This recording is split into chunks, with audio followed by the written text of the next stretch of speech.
Hello दोस्तों, आज की वीडियो में हम एक्सप्लेन करेंगे एक रोमांटिक ड्रामा मूवी को। इस मूवी को 2017 में रिलीज किया गया था और इस मूवी का नाम है द लिटिल हावर्स। इस मूवी की कहानी में हम 3 नन्स को देखते हैं जो कि एक लड़के के साथ इंटीमेट होना चाहती हैं। ये लोग उस लड़के के साथ रोमांस करने के लिए क्या क्या करते हैं, यही हमें इस मूवी में देखने को मिलेगा। तो चलिए इस मूवी को शुरू करते हैं। इस मूवी की शुरुआत में हम सिस्टर फर्नांडा को देखते हैं जो कि एक गधे को लेकर चर्च की तरफ जा रही थी। चर्च में उसकी मुलाकात एक दूसरे नन से होती है और इस नन का नाम सिस्टर जेनवरा है। वो फर्नांडा से पूछती है, कल रात तुम कहाँ थी? फर्नांडा कहती है, मैं इस गधे को पकड़ने गई थी क्योंकि ये गधा चर्च से छूटकर भाग गया था। जेनवरा उससे पूछती है, हर रोज ये गधा कैसे भाग जाता है? ये दोनों एक दूसरे से बात कर रही होती है। उसी वक्त वहाँ से एक माली गुजर रहा होता है और वो माली इन दोनों को गुड मॉर्निंग कहता है, लेकिन बदले में ये दोनों उसे बुरा भला कहने लगती है और उसे गालियाँ देने लगती है। इसके बाद जेनवरा हेड सिस्टर के पास जाती है और उसे उस गधे के बारे में बताती है। वो कहती है इस गधे को संभालने की जिम्मेदारी उसे दी जाए। यहीं पे हम एक दूसरी सिस्टर को देखते हैं और इस नन का नाम सिस्टर अलेक्जेंड्रा है जो कि अपने रूम में बैठी होती है। सिस्टर अलेक्जेंड्रा अब चर्च में नहीं रहना चाहती है और वो अब अपने लाइफ को एंजॉय करना चाहती है और बाहर जाकर अपनी लाइफ को जीना चाहती है। दूसरे दिन सिस्टर अलेक्जेंड्रा के फादर उससे मिलने के लिए आते हैं। वो उसे बताते हैं उसके लिए कोई अच्छा लड़का नहीं मिल रहा है क्योंकि लड़के वाले बहुत ज्यादा दहेज मांगते हैं। इस पर सिस्टर अलेक्जेंड्रा कहती है, अगर वो चर्च में पैसे देना बंद कर दे तब दहेज के लिए पैसों का इंतजाम हो जाएगा। उसके बाद सुनकर उसके फादर इस बात को मानने से मना कर देते हैं। अगले दिन हम तीनों नन्स को एक साथ देखते हैं और ये तीनों अपने बुने हुए कपड़ों को लेकर जा रही होती है। तभी वहाँ फिर से वही माली आ जाता है जिसने इन लोगों को सुबह में गुड मॉर्निंग कहा था। वो माली इन लोगों को गंदी नजरों से देखता है। ऐसा करते हुए तीनों नन्स उसे देख लेती हैं और ये तीनों मिलकर उस माली को खूब गालियाँ देती हैं और इसके बाद उसकी पिटाई भी कर देती हैं। वहीं दूसरी ओर हम फादर तोमासो को देखते हैं जो कि सिस्टर्स के बुने हुए कपड़ों को बाजार में लेकर जाने वाला था और वो बाजार की तरफ निकल जाते हैं। रास्ते में उनकी मुलाकात उसी माली से होती है। वो माली फादर से कहता है अब वो चर्च में काम नहीं करना चाहता है क्योंकि उन तीनों नन्स ने उसे बहुत पीटा है और उसे बहुत सारी गालियाँ भी दी है। फादर तोमासो उसे समझाने की पूरी कोशिश करते हैं और वो कहते हैं अब ऐसा कुछ भी नहीं होगा, तुम इस चर्च को छोड़कर मत जाओ। लेकिन वो माली फादर की बात नहीं मानता है और वहाँ से चला जाता है। इसके बाद हम इस मूवी में लॉर्ड ब्रूनो को देखते हैं जो कि अपनी बीवी फ्रांसिस्का के साथ बैठकर खाना खा रहा होता है। वो अपनी बीवी से काफी सारी बातें कर रहा होता है लेकिन उसकी बीवी का ध्यान अपने नौकर पर था और वो नौकर भी अपने मालकिन को देखे जा रहा था। इसके बाद हम रात में इन दोनों को इंटीमेट होते हुए देखते हैं। इंटीमेट होने के बाद ये दोनों आपस में बातें कर रहे होते हैं। उसी वक्त फ्रांसिस्का अपने नौकर से ये बात कहती है उसके हस्बैंड से कुछ भी नहीं हो पाता है। इसके बाद ये दोनों फिर से इंटीमेट होने लगते हैं। तभी कमरे में लॉर्ड ब्रूनो अंदर आता है। कमरे में काफी ज्यादा अंधेरा था। इस बात का फायदा उठाकर वो नौकर वहाँ से भागने लगता है, लेकिन लॉर्ड ब्रूनो उस आदमी का पीछा करते हुए नौकरों के क्वार्टर तक आ जाता है जहाँ वो नौकर सोने का बहाना करता है। इसके बाद लॉर्ड ब्रूनो सभी नौकरों के चेस्ट पर हाथ रखता है जिससे कि उसे ये बात पता चल जाता कि कौन सा नौकर अभी दौड़कर यहाँ आया है। मैसेडो के दिल की धड़कन काफी तेज थी लेकिन वहाँ काफी अंधेरा था जिसके वजह से लॉर्ड ब्रूनो उसे पहचान नहीं पाता है। इसीलिए वो उस नौकर का पोनीटेल काट देता है और वो सोचता है सुबह होते ही उसे ये बात पता चल जाएगा कि ये आदमी कौन है। लॉर्ड ब्रूनो के जाते ही मैसेडो उठता है और वो अपने सारे साथियों की पोनीटेल काट देता है। सुबह जब लॉर्ड ब्रूनो उस नौकर को पहचानने के लिए आता है और वो इस तरह से मैसेडो को नहीं पहचान पाता है। अगले सुबह फिर से फ्रांसिस्का मैसेडो के पास आती है और वो उसके साथ फिर से इंटीमेट होना चाहती थी। फ्रांसिस्का उसके साथ खुले में ही जबरदस्ती करने लगती है। फ्रांसिस्का और मैसेडो को ऐसा करते हुए लॉर्ड ब्रूनो देख लेता है और वो अपने सैनिकों को ये ऑर्डर देता है वो मैसेडो को पकड़कर यहाँ लाए। इसके बाद मैसेडो अपनी जान बचाने के लिए जंगल की तरफ भागने लगता है। जंगल में भागते हुए मैसेडो फादर को देखता है जो कि अभी नशे के हालत में होते हैं और उनकी गाड़ी नदी में पलट चुकी थी और उसके सारे कपड़े नदी में बह रहे थे। मैसेडो ये सब देखकर फादर की मदद करता है। फादर ये सब देखकर मैसेडो से बहुत खुश होते हैं और उसे अपने साथ चर्च में आने के लिए कहते हैं। जाते हुए फादर मैसेडो से ये कहते हैं, तुम वहाँ पहुँचकर गूंगे और बहरे होने का नाटक करना, नहीं तो वहाँ की सिस्टर्स तुम्हें बहुत मारेंगी। अगले दिन ये दोनों चर्च पहुँचते हैं। वहाँ पहुँचकर फादर मैसेडो की मुलाकात सिस्टर मारिया से करवाता है। सिस्टर मारिया पहले तो मैसेडो को वहाँ रखने से मना करती है लेकिन फादर के कहने पर बाद में वो उसे माली की जॉब दे देती है। अगले दिन मैसेडो अपना माली का काम कर रहा होता है। तभी वहाँ पर सिस्टर फर्नांडा आ जाती है और वो मैसेडो को हथियार दिखाकर उससे पूछताछ करने लगती है। अभी इन नन्स को मैसेडो के बारे में कुछ भी पता नहीं है।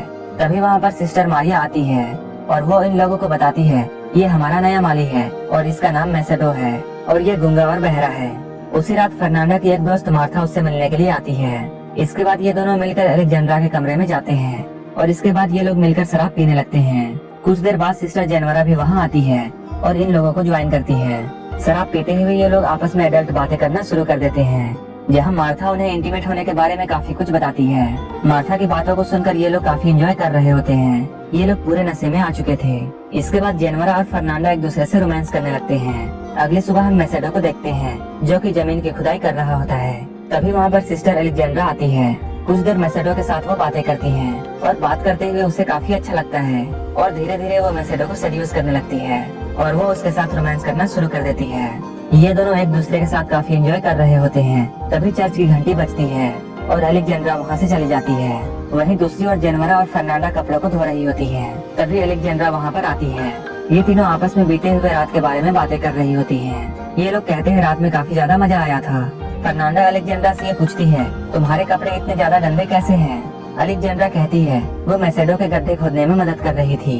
ये सुनकर जेनवरा और फर्नांडा को यकीन नहीं होता है, क्योंकि पहले अलेक्जेंड्रा कोई भी काम नहीं करती थी। एक दिन जेनवरा फर्नांडा और उसकी दोस्त मार्था को जंगल की तरफ जाते हुए देखती है।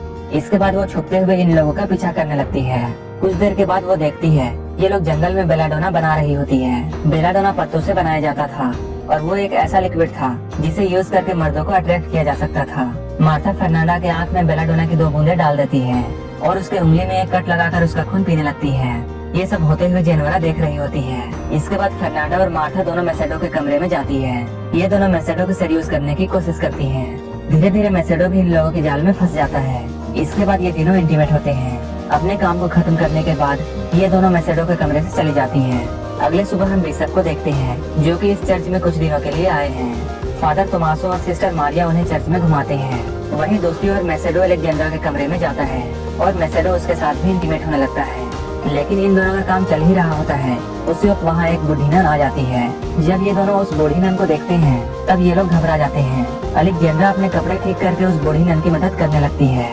वहीं मैसेडो एक बेड के नीचे छुप जाता है। तो बूढ़ी नन बहरी होती है, इसलिए वो इन दोनों की हरकतों को नहीं जान पाती है।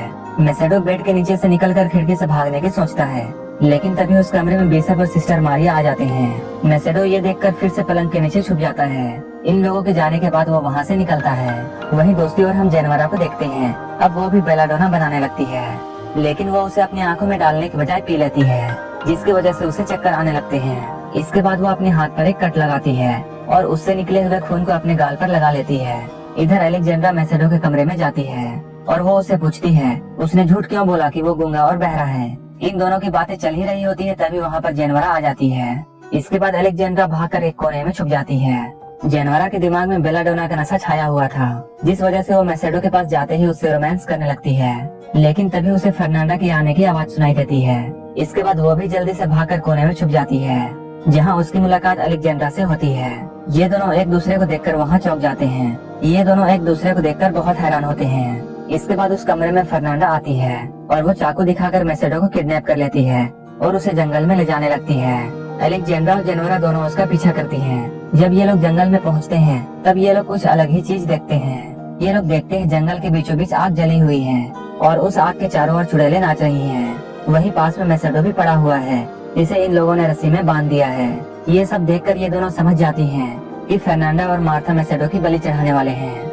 मार्था मैसेडो को मारने वाली होती है, तभी वहाँ पर जेनवरा पहुँच जाती है और वो सभी चुड़ैलों को मारने लगती है। मार्था जेनवरा को रोकने की कोशिश करती है, लेकिन जेनवरा एक डंडे से मार्था पर वार करती है, जिससे मार्था बेहोश हो जाती है।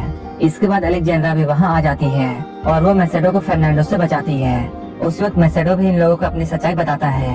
वो कहता है वो गूंगा और बहरा नहीं है। चुड़ैलों को मारते हुए जेनवरा खून में लथपथ हो चुकी थी। इसके बाद वो चर्च की तरफ भागने लगती है। वो चर्च पहुंचकर चिल्लाने लगती है और सभी लोगों को एक जगह जमा करती है। जेनवरा की शोर सुनकर बिशप भी वहाँ आ जाते हैं। वो बिशप से कहती है फर्नांडा एक डायन है। तभी वहाँ पर फर्नांडा, अलेक्जेंड्रा और मैसेडो भी आ जाते हैं। ये सब देखकर बिशप सिस्टर मारिया को बाहर बुलाते हैं, लेकिन उसी वक्त सिस्टर मारिया के कमरे से फादर तोमासो बाहर निकलता है, जिसे देखकर सब लोग बहुत हैरान होते हैं। अगली सुबह हम बिशप को देखते हैं, जो कि सभी लोगों को सजा सुना रहा होता है। वो फादर तोमासो को एक दूसरे चर्च में भेज देता है, जहाँ सिर्फ मर्द रहते थे। मैसेडो को फिर से लॉर्ड ब्रूनो के पास भेज दिया जाता है, जहाँ लॉर्ड ब्रूनो उसे जेल में बंद कर देता है। इसके बाद हम इन तीनों सिस्टर्स को देखते हैं, जो कि आपस में एक दूसरे से माफी मांगती हैं। अब इन तीनों को मैसेडो की बहुत चिंता हो रही थी। वहीं दूसरी ओर हम मैसेडो को देखते हैं, जो कि जेल में अपनी सजा को काट रहा होता है। तभी वहाँ पर लॉर्ड ब्रूनो आता है। लॉर्ड ब्रूनो कहता है उसने अपनी बीवी को कुत्तों और सुअरों के साथ बांध दिया है। वो ये भी कहता है जब तक उसका मन करेगा वो अपनी बीवी को जिंदा रखेगा, और वो मैसेडो से ये भी कहता है कि वो उसे किस तरह से टॉर्चर करने वाला है। कुछ देर बाद उस जेल में एक कछुआ आता है जिसके पीठ पर एक मोमबत्ती लगी हुई होती है। उस कछुए को उन तीनों सिस्टर्स ने वहाँ भेजा था ताकि सैनिकों का ध्यान इस कछुए में लग जाए और ये तीनों मैसेडो को आजाद कर सके। जैसे ही जेल के सैनिक उस कछुए के पीछे जाते हैं, सिस्टर्स वहाँ आकर मैसेडो को नन वाले कपड़े पहना देते हैं और उसे अपने साथ वहाँ से लेकर निकल जाते हैं। जेनवरा मैसेडो की जगह एक पुतला रख देती है, जिसकी वजह से सैनिकों को ऐसा लगता है कि वो पुतला मैसेडो है। इसके बाद ये चारों खुशी खुशी जंगल की तरफ भागने लगते हैं। ये चारों आपस में बहुत खुश होते हैं। इधर मारिया की मुलाकात जंगल में भटक रहे फादर टोमासो से होती है। ये दोनों भी एक दूसरे को देखकर बहुत खुश होते हैं। तभी इन लोगों को कुछ आवाजें सुनाई देती हैं। उस आवाज को सुनकर ये दोनों छुप जाते हैं। ये लोग देखते हैं ये चारों कोई और नहीं बल्कि तीनों सिस्टर्स और मैसेडो हैं। उन चारों के यहाँ से चले जाने के बाद ये दोनों एक दूसरे को देखकर मुस्कुराते हैं और यहीं पर ये मूवी खत्म हो जाती है। अगर आपको ये मूवी अच्छी लगी हो तो एक लाइक जरूर कर देना और ऐसे ही वीडियोस के लिए मेरे चैनल को जरूर सब्सक्राइब कर लेना। तो मिलते हैं हमारे नेक्स्ट वीडियो में।